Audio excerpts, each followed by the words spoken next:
ओम।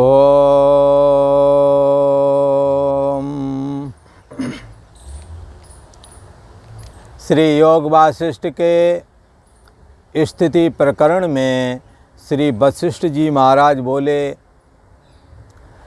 हे राम जी, जैसे कोई बीज होता है उसको जब बो देते हैं मिट्टी में तो उस बीज से बेल निकलती है और पत्र, टास, फूल, फल आदि निकलते हैं। तैसे ही जैसे ये बीज से बेल और फूल, फल, टास इत्यादि निकलते हैं, ऐसे ही जीव अपने अनुभव में, यहाँ तो मिट्टी में बोते हैं और यहाँ जीव के लिए क्या कहा, अनुभव, चैतन्य, सत्ता। जीव का अनुभव क्या है? अनुभव का मतलब ज्ञान, जाननापना। जीव के अंदर जो जाननापना करके जो चैतन्य सत्ता है, ये कैसा है? अनुभव रूप है। और इसमें वासनात्मक मन रूपी बीज जब पड़ जाता है, पड़ जाने का मतलब जब वासनात्मक मन पर इसकी सत्ता पड़ती है तो संसार खंड फुरने लगते हैं। जैसे बीज से पत्र, टास, फूल, फल निकलते हैं, ऐसे ही जीवात्मा को अपने अनुभव रूप जो आत्मा है, उस आत्मा में वासनात्मक मन के फुरने से संसार खंड फुरने लगते हैं। इसलिए जीव प्रति संसार है, ऐसा भी कहा गया है। हर एक जीव का अपना अपना संसार है, ऐसा भी कहते हैं। किसी का ये कैसे कहते हैं, आपका मन जैसा सोचता है आपके भाई का भी वैसे नहीं सोचता, आपके पिता का भी वैसे नहीं सोचता, माँ का भी नहीं सोचता। माता पिता भाई बंधु कुछ और सोचते हैं, आप कुछ और सोचते हैं। आपका रहनी सहनी कुछ और तरह की बनाना चाहते हैं और उनका कुछ और है। लगता है कुछ संस्कार अलग है, लगता है कुछ दुनिया अलग बसाना चाहते हैं। हर एक का अपना स्वभाव है, संस्कार है। तो क्या है, यही वजह है, सबका अलग अलग ना होता तो सब एक जगह ही बने रहते, परंतु सयाने होते हैं, एक ही पिता के अनेकों संतानें होती हैं। और जब सयाने होते हैं तो फिर अपना अपना चूल्हा अलग रख लेते हैं। तो ये चूल्हा अपना अपना, ये मकान दुकान अलग क्यों बनाते हैं? क्योंकि उन्हें लगता है हम इनसे अलग हैं। इसलिए यहाँ पर कहते हैं जीव की अनुभव सत्ता जो आत्मा है, उसमें ये संसार खंड फुरते रहते हैं। अनेकों प्रकार का संसार है। किसी का कोई दृष्टांत है क्या इसमें? तो हाँ, दृष्टांत है। जैसे आप निद्रा आते समय अर्ध निद्रा में होते हैं, तभी स्वप्न आता है और स्वप्ने में आपका अपना संसार दिखता है। उस संसार को आपके अलावा और कोई नहीं देखता, आप ही केवल उसके दृष्टा हैं, उसके जानने वाले हैं। तो जैसे स्वप्न का संसार आपका अपनी वासना ही स्वप्न में दिख रही होती है, ऐसी कोई वस्तु स्वप्ने में नहीं दिखती जो आपके मन में ना हो। जो मन में है वही सपने में दिखाई पड़ता है। किसी ने कहा, कई चीज़ें तो महाराज हमने वो देखी हैं जो कभी नहीं देखी। बंधुओं, इस जीवन में कभी नहीं देखी, पर मन तो जब से सृष्टि संरचना हुई है तभी से मन है। उसने वो चीज़ देखी होगी जो आपको लगता है ये हमने कभी नहीं देखी। उसका संस्कार भी मन में बैठा होता है। इसलिए स्वप्न भी 3 प्रकार के कहे गए हैं। पहला तो वो स्वप्न है जो जैसा करते खाते देखते सुनते आदि हैं उसकी वासना बन गई और उसकी वासना जैसी है वैसे ही सपने का जगत दिख जाता है। जैसे कि अब सपने में आप अमीर बन गए, धनवान बन गए, तो ये स्वप्न का दृष्टांत ये बतलाता है कि आप जो भी देखते हैं, जैसा व्यवहार करते हैं, जैसी संगत करते हैं, आपका मन वैसा ही मानता है, इसलिए आप वैसा करते हैं। आपका मन वैसा क्यों मानता है? क्योंकि आपके मन में वैसा ही है। इसलिए जो आदमी जैसी संगत करता है, जैसे सोचता है, जैसे करता है, सच्चे अर्थों में वो वही होता है। तो कोई बनावटी करता तो बात अलग है, उसकी सहज स्वभाव यदि परखना तो देखो वो कैसे लोगों में बैठना पसंद करता है, वो क्या खाना पसंद करता है, कैसी चर्चा करता है, किन लोगों में रहता है, आपको आंकड़ा लग जाएगा इसका स्तर क्या है। इसलिए कहते हैं सबका अपना अपना संसार खंड है। जैसे सपने का जगत सभी का अपना अपना वही होता है जो उसके मन में होता है। जिनके विवाह नहीं हो पाते उन्हें विवाह की चाह, उन्हें लगता मेरा विवाह हो गया। जिनके धन नहीं है, मकान नहीं, लगता मैंने मकान बना लिया है। तो ये सारी चीज़ें स्वप्न में स्वप्न दृष्टा को दिखती हैं, पर वही दिखती हैं जो उसके मन में है। इसलिए हर एक जीव का अपना संसार है। इसी प्रकार से कई चीज़ें ऐसी हैं जो भूतकाल की स्वप्ने में फुर आती हैं। जैसे बचपने में जो देखे सुने थे वो चीज़ आ जाती है। कई बार बचपने की तो बात छोड़ो,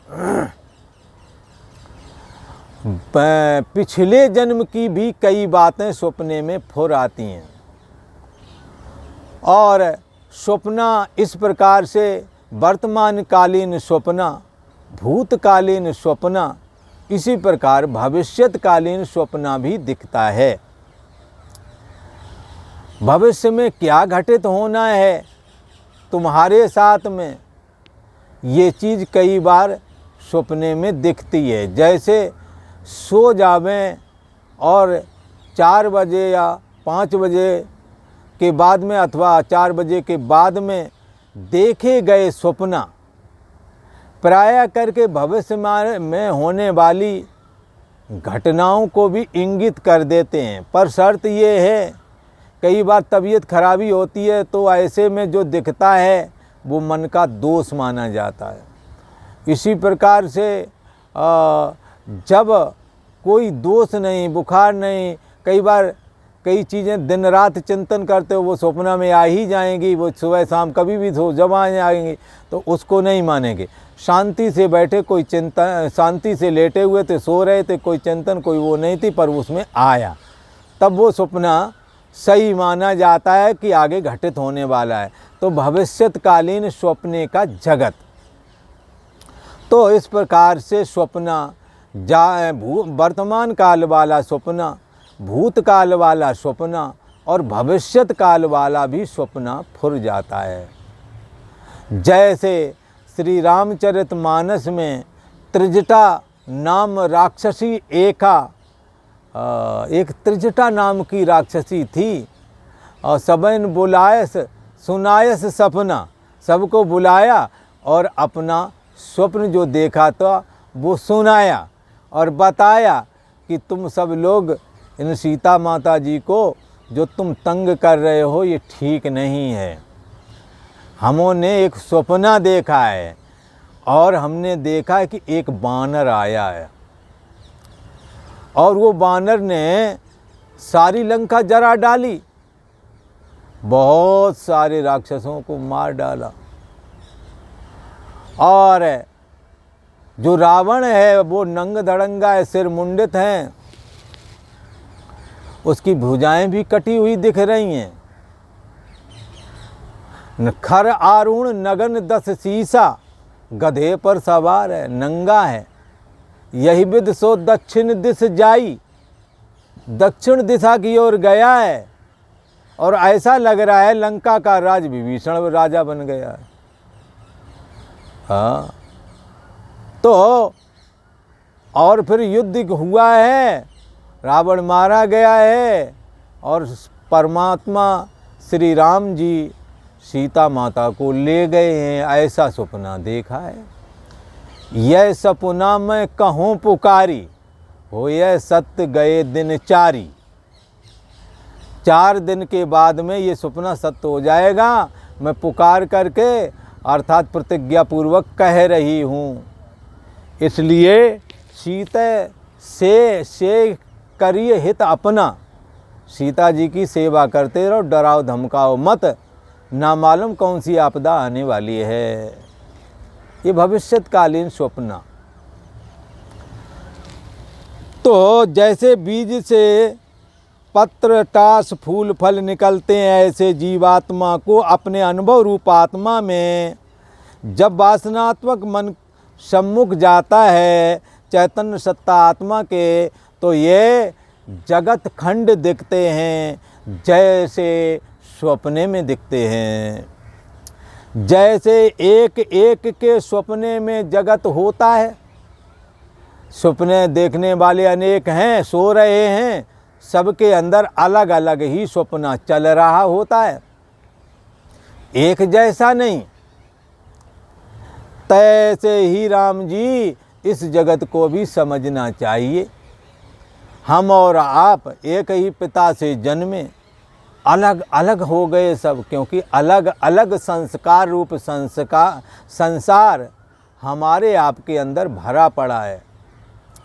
इस सृष्टि में आदि मनुष्य, सबसे पहला मनुष्य श्री मनु महाराज जी थे, जो कि महाविद्वान और आत्म तत्व के ज्ञाता थे। दंपत्ति जीवन कैसे जीना है, कैसे सांसारिक गृहस्थी चलानी है, बड़ा सुंदर उन्होंने व्यवस्था दी, जो आज तक चली आ रही है। स्वयंभू मनु और शतरूपा, जिनसे भई नर सृष्टि अनूपा, दंपत धर्म आचरण नीका, अजब गाव श्रुत जिनके लीका। आज भी वेद में जिनका वर्णन चल रहा है, बना रहेगा, उन्होंने व्यवस्थाएं दी। और दंपत्य जीवन कैसे जीना है, ये सब शिक्षा दिया है। कब वैराग ले लेना है, शिक्षा दी है। मनु महाराज और शतरूपा 2 ही थे, पूरी दुनिया भर गई, क्योंकि सबके अपना अपना संसार खंड अलग अलग जो हैं। इसलिए जैसे एक एक के सपने में जगत होता है, तैसे ही ये जागृत जगत को भी अपना अपना अलग अलग ही है, ऐसा मान के चलना चाहिए। हे राम जी, ये जो जागृत अवस्था है ये दीर्घ स्वप्न है, और मोह रूपी रात्रि की वजह से ये स्वप्न दिखता है। जागृत आंखों से लगता है मैं जाग रहा हूँ, पर यह भी मोह रूपी रात्रि चल रही है, और इसमें हम ये जागृत जगत वाला स्वप्न देख रहे हैं। मोह निशा का शोभन हारा, देखे स्वप्न अनेक प्रकार का देखता है। सब जीवों के अपने अपने संसार रूप स्वप्न अलग अलग है। ये जागृत स्वप्न दीर्घकालीन है, और जैसा आप बरतते चले आ रहे हैं और जैसा संस्कार वैसे ही दृढ़ हो जाता है, वैसा ही होकर के भाषित होने लगता है। जैसा मन में होता है वैसा ही होकर के भाषितने लगता है। श्री राम जी ने पूछा, हे भगवान, सृष्टि के समूह, संसार के समूह परस्पर मिलते कैसे हैं? जैसे हम और आप में सबका संसार है, फिर ये मिलते कैसे हैं? सबके संसार अपने अपने अलग अलग हैं। श्री राम जी ने पूछा, सृष्टि के समूह परस्पर मिलते कैसे हैं और नहीं कैसे मिलते हैं? हाँ, मिलते भी हैं एक दूसरे, तो नहीं भी मिलते हैं। कई बार स्वप्न सादृश्य हो जाता है, तो कहते हैं कि इनके स्वप्न रूप जगत कभी मेल खाते हैं, कभी नहीं मेल खाते। ये कैसे है? हे भगवान, सृष्टि के समूह परस्पर मिलते कैसे हैं और परस्पर कैसे नहीं मिलते हैं, कई बार मिलते भी हैं, कई बार नहीं मिलते हैं, ये सब क्या कारण है? ऐसा श्री राम जी ने पूछा। श्री वशिष्ठ जी महाराज बोले, हे राम जी, मलिन चित्त परस्पर नहीं मिलता। जिनके चित्त मलिन हैं उनका संसार एक दूसरे से नहीं मेल खाता, क्योंकि संस्कार जो अलग हो जाते हैं, परंतु शुद्ध मन तो निर्दोष और सम कहलाता है। मन निर्दोष और सम ब्रह्म स्वरूप कहलाता है, क्योंकि ब्रह्म निर्दोषम ही समम ब्रह्म, क्योंकि ब्रह्म निर्दोष और सम है। यदि कोई अपने मन को भी निर्दोष और सम बना लेता है तो ब्रह्म ही वेदम सर्वम, सब कुछ उसे ब्रह्म ही दिखता है। ये बात निर्मल मन वालों में सभी के अंदर एक जैसी मेल खा जाती है। परंतु जिनका मन निर्मल नहीं है, ये घर बार है, ये परिवार है, ये ऐसे करके अनेकों तरह का संसार उनका होता, मैं ये करूँगा, ऐसा करूँगा, वैसा करूँगा, ऐसी कल्पना करते रहते हैं सभी लोग। आप अपने अपने से इसको विचार करके देखें। मलिन चित्त परस्पर नहीं मिलता राम जी, शुद्ध चित्त मिल जाता है। जैसे शुद्ध धातु मिल जाती है गर्म करने पर, हे राम जी, सुषुप्ति रूप आत्मा से सुषुप्त पुरुष जब जागता है अथवा सोया हुआ मन जब जागता है तो उसमें जगत फुरता है। ऐसी सुषुप्ति से ही सब निकलते हैं। सुषुप्ति रूप जो जड़ता, मन की कारणा अवस्था, कुछ न जानना जड़ता जो निद्रा में एहसास होती है, और सूक्ष्म अवस्था का एहसास सपने में, और स्थूल अवस्था का एहसास जागृत अवस्था में होता है। ऐसे ही चैतन्य घन आत्मा भी घन चैतन्य है, इसलिए वो सोने जागने वाली चेतना की तरह राग द्वेष से दूषित नहीं है, मान अपमान से दूषित नहीं है, सोने जागने वाली चेतना की तरह नहीं है। ये तो हमेशा रहता है, इसलिए सत्तात्मक है। तो ये एक तरह से सुषुप्त की तरह अचैत चिन्ह मात्र, इसमें कोई फुरना नहीं है। ऐसा अचैत चिन्ह मात्र जो आत्मा है उसी से सब फुरते हैं। सो तन्मय रूप है, उस चैतन्य सत्ता से जो भी फुर रहा है वो चैतन्य आत्म स्वरूप ही है। जिसको उसमें विश्राम होता है वो तो ज्ञान दृष्टि से सभी मिल जाते हैं, एक जैसे हो जाते हैं। जैसे जल में जल मिल जाता है, तैसे ही राम जी जिनका मन निर्मल हो जाता है तो उन सभी का अनुभव सत्ता मात्र आत्मा मैं हूँ, सर्वाधिष्ठान ब्रह्म मैं हूँ, ये सबका एक जैसा होता है। जैसे जल में जल मिल जाता है, तैसे ही सबसे मिल कर के सबको जानता है, अन्य नहीं जानता। अर्थात मैं चैतन्य आत्मा हूँ, चैतन्यो हम करके जानता है। और आज इतना ही। इत श्री योग वशिष्ठ स्थिति प्रकरणे मनोराज मिलन वर्णन नाम सप्तदशा सर्गः। ओम।